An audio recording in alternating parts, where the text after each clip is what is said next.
और मजेदार बात यह है कि यंग इंडियंस के बनने के बाद मात्र 50 लाख रुपया देकर 2000 करोड़ रुपए की संपत्ति यंग इंडियंस के नाम पे हो जाती है। मात्र 50 लाख रुपया देकर कोई नेशनल हेराल्ड पढ़ता है क्या? अखबार वैसे तो कागज पे छपता है, लेकिन कुछ कागजी अखबार होते हैं जो छपते भी नहीं, बिकते भी नहीं, बंटते भी नहीं, दिखते भी नहीं और पढ़े भी नहीं जाते। ये उनमें से एक है। और जो कांग्रेस के राज्यों के मुख्यमंत्री इसके लिए चंदा देते हैं, चंदा मीन्स विज्ञापन देते हैं, चंदा नहीं विज्ञापन, वो विज्ञापन किस आधार पर देते हैं? दैनिक अखबार जिनके बहुत सारे अलग अलग जिलों के संस्करण निकलते हैं, उनको चवन्नी मिलती है और नेशनल हेराल्ड को चांदी के सिक्के मिलते हैं। नमस्कार साथियों, कांग्रेस पार्टी बार बार लॉन्च करने का प्रयास करती है, जनता में ले जाने का प्रयास करती है और बार बार विफल भी होता है। आप जिनके बारे में सोच रहे हैं उनकी बात नहीं, मैं यहां पे आज नेशनल हेराल्ड की बात करने आया हूं। और नेशनल हेराल्ड का नाम सुनते ही आज कांग्रेस पार्टी के पूरे इकोसिस्टम में सेंसेशन होने लगते हैं। सेंसेशन जैसे कि छटपटाहट, कपकपाहट, धड़धड़ाहट, फड़फड़ाहट, डगमगाहट, लड़खड़ाहट।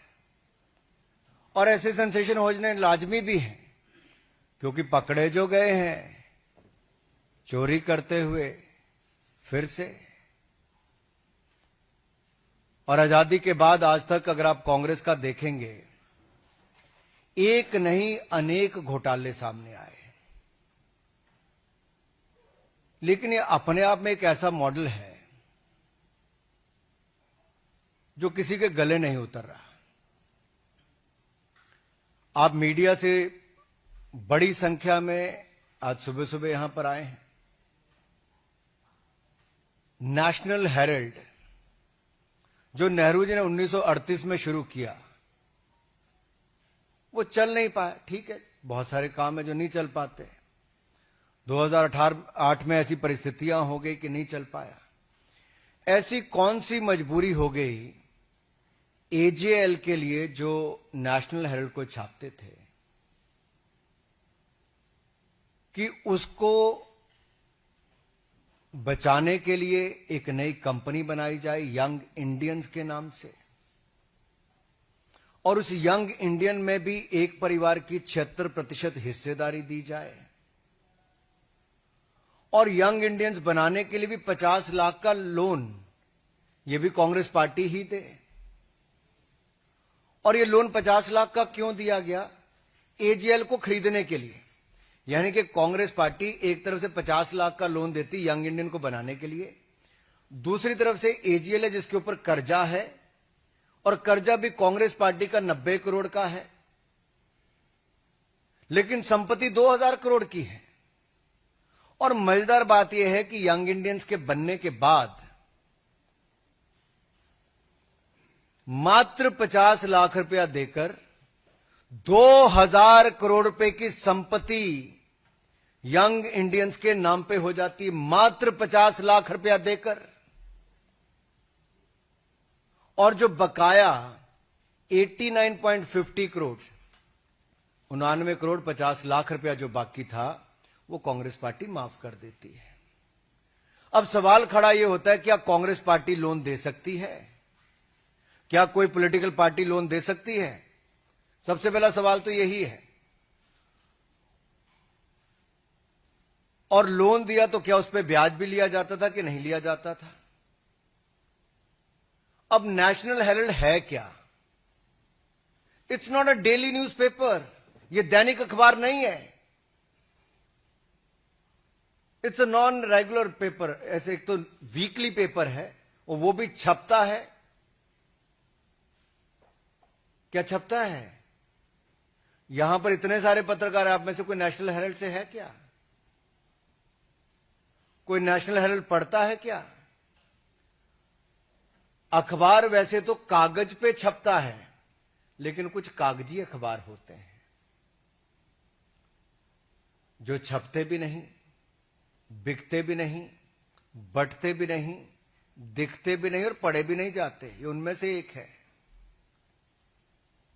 और जो कांग्रेस के राज्यों के मुख्यमंत्री इसके लिए चंदा देते हैं, चंदा मीन्स विज्ञापन देते हैं, चंदा नहीं विज्ञापन, वो विज्ञापन किस आधार पर देते हैं? दैनिक अखबार जिनके बहुत सारे अलग अलग जिलों के संस्करण निकलते हैं, उनको चवन्नी मिलती है और नेशनल हेराल्ड को चांदी के सिक्के मिलते हैं।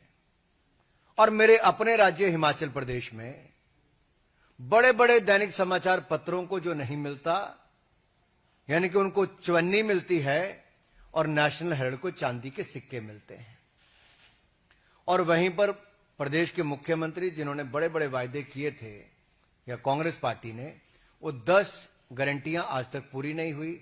ना महिलाओं को पैसे मिले, ना डीए की किश्त मिली, ना बाकियों को गोबर खरीदा गया, ना दूध खरीदा गया, जो दाम देने थे वो भी नहीं दिए। उसके लिए पैसा नहीं है, लेकिन नेशनल हेराल्ड को विज्ञापन देने के लिए पैसा है। तीसरा,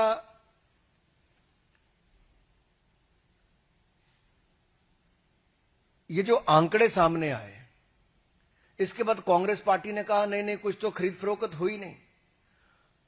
ईडी की चार्जशीट में बहुत साफ है, अपराध का प्रकार, अपराध की तिथि, अपराध का समय, अपराध की जगह, लेन देन का अपराध और अपराध के बारे में सारी जानकारियां ईडी ने फैक्ट्स एंड फिगर्स के साथ अपनी चार्जशीट में रखी है।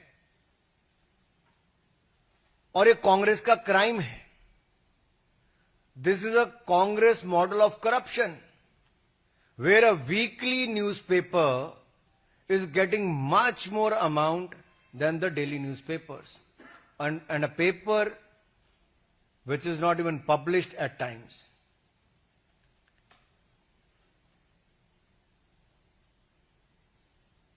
ये एटीएम बनकर रह गया कांग्रेस पार्टी के लिए। क्या नेशनल हेराल्ड कांग्रेस पार्टी का एटीएम हो गया, जहां के कांग्रेस के अलग अलग राज्यों की सरकारें उसमें पैसा डाल रही हैं और टैक्स पेयर का पैसा है? राज्य की सरकारें किस आधार पर विज्ञापन उनको दे रहे हैं? एक तो वो भी सवाल आता है। दूसरा, जो संपत्ति इनकी थी वो सब्सिडाइज रेट पे मिली थी। मुंबई की हो, दिल्ली की बहादुर शाह जफर मार्ग की हो, लखनऊ की हो, इन सारी और देश भर के अन्य संस्थानों में, अन्य जगह पर जो भी इनको प्रॉपर्टीज दी गई, वो करोड़ों अरबों रुपए की प्रॉपर्टीज हैं। वो अखबार चलाने के लिए दी गई थी, सब्सिडाइज रेट पे दी गई थी। क्या उनसे किराया लेने का काम किया जा रहा है कि वो किराया भी फर्जी उतना ही है जितना फर्जी न्यूज़पेपर छापने के आंकड़े हैं? वायदे भी फर्जी, इनके नेतृत्व भी वैसा, आंकड़े भी फर्जी। और अब क्या किराया भी फर्जी है? क्या ये कांग्रेस के लिए मुद्रा मोचन स्कीम बन गई है? And as I said earlier, is it an ATM for Congress party? Where Congress ruled governments are giving money or depositing money through the advertisement.